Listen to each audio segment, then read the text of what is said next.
В своем послании Народному собранию глава республики обозначил ряд важных социально значимых вопросов. Особое внимание Махмуд Али Калиматов сказал уделить вопросам обеспечения всем необходимым семей участников специальной военной операции. Перед началом основных тезисов ежегодного послания Народному собранию Махмуд Али Калиматов отмечает, Россия сегодня находится на важном историческом пути своего развития. Благодаря твердой позиции нашего президента удалось избежать гражданской войны, погасить вооруженный мятеж и предупредить возможный хаос. Президент четко определил твердость, что никакого мятежа не будет допущено. Все, кто в этом участвовал, в любом случае понесут заслуженное законное наказание. Но в то же время хотел бы сказать, что как и все, я подчеркиваю, как и все субъекты Российской Федерации, Республика Ингушетия, депутаты, каждый житель уверен в этом, поддержали президента Российской Федерации Владимира Владимировича Путина. Потому что он четко изложил исторический экскурс даже, что было в 17 году. Да? Был хаос брат на брата и все остальное. И твердость нашего президента передалась нам. Его выдержка. И обращаясь к жителям России, конкретно каждому гражданину, особенно военным, которые в действительности отстояли и не допустили хаос в нашей стране. Это благодаря нашим военным и Росгвардии, которые четко определили позиции и встали на защиту нашей мирной, доброй жизни, которой мы продолжаем и трудиться будем во благо нашей Родины. Все пытаются нас расшатать изнутри. У них не получается. У нас очень сильная армия во главе Верховного Главнокомандующего, наш президент. Особое внимание уделяется вопросам специальной военной операции. Махмуд Али Калиматов отметил, сегодня в СВО поставленные президентом задачи блестяще выполняют более 1000 наших военнослужащих. Ингушетия отличила своей активной гражданской позицией. Регион лидирует по количеству заключенных контрактов на военную службу и с опережением выполнила план весеннего призыва, а семьям мобилизованных оказывают всю необходимую помощь и поддержку. Радует, в действительности радует. Год-два назад мы не могли призыв 30 человек найти. Вы знаете, как было неуютно. В армии 30 человек. Норма 200, а мы не могли. Сегодня я вам хочу сказать, на 23 год призыв нам надо было установлен 220. Задание было потом обращение Южного федерального округа, еще 5 человек. Данное задание выполнено на 100%. 225 наших ребят ушли в службу нести срочную. И на сегодняшний день у нас по контракту на этот год, 23-й, 668 человек.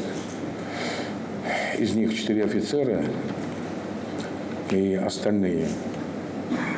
Совокупное задание март-июнь составляет, вот, я имею в виду по нашему месяцу, 104. Направлено уже 145. Мы 109% выполнили контракт. То есть ребята у нас идут.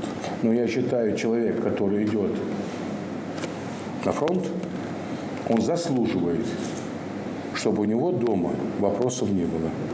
И поэтому, когда его зачисляют в часть, нам приходит приказ, что он зачислен, на довольствие поставлен. После этого приглашаются, если есть супруга или родители, и вручается свидетельство о земле, и вручается определенная сумма денег семье. Независимо, сколько он там будет получать, не хочется говорить. Кроме того, я вам скажу, что сотни тонн и оборудование не только продукты. Самые передовые технологии, самые лучшие бронежилеты, я говорю лучшие, потому что мы их так закупили. И это благодаря вот, депутат Государственной Думы здесь, Барахоев Зятов, вот он здесь. Вот более 200 миллионов им было потрачено, чтобы купить каски самые лучшие, бронежилеты. Мы должны знать об этом. В Ингушетии успешно развиваются практически все направления. С опережением графика реализуются национальные проекты. Высокие показатели – результат работы целой команды и огромной поддержки федерального центра. Министерством поручено работать на улучшение качества жизни граждан и дальше. Россия сегодня, дороги, которые хорошие, ну действительно хорошие строим, региональные я имею в виду, муниципальные пусть отвечают муниципалитеты. Школы, на сегодняшний день 16 школ готовых, 8 детских садов. Ну, наверное, эти цифры знаете. Но мало того, что там 7,5 тысяч у нас первоклашек идут, да, второклашек, 7160. В сентябре 1-го пойдут в школу. Представляете? А рабочих мест более 3000. Это опять для сестер наших, для снов, для мам. То есть удобно ведь в своем районе, селе. И вот приезжал министр просвещения, в детский сад вот заезжал, а департамент руководитель приезжала там Шварц. Так она проехала еще 7-8 наших объектов. И я могу вам похвалиться и поблагодарить подрядчиков, Министерство строительства,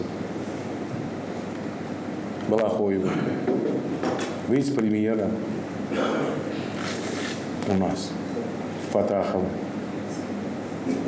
В прошлом году 13 школ отремонтировали, и депутаты, я знаю, участвовали, выезжали, смотрели, помогали, чем могли.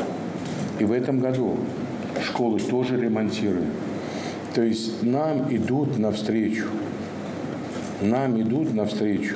Важный вопрос обеспечения ряда населенных пунктов Ингушетии качественным водоснабжением. Глава Ингушетии отметил, проблему в регионе будут решать поэтапно. В республике уже сформирована для этого специальная программа. Помимо этого, отмечает Махмуд Али Калиматов, по договоренности с благотворительным фондом «Сафмар» Микаила Гуцариева удается решить в регионе многие вопросы. В своем послании Махмуд Али Калиматов уделил внимание каждому пункту. То, что сегодня глава не ставил ни одного вопроса, слушая его, мы поняли, что глава в курсе всех вопросов, которые нужны, которые происходят сегодня, злободневные вопросы.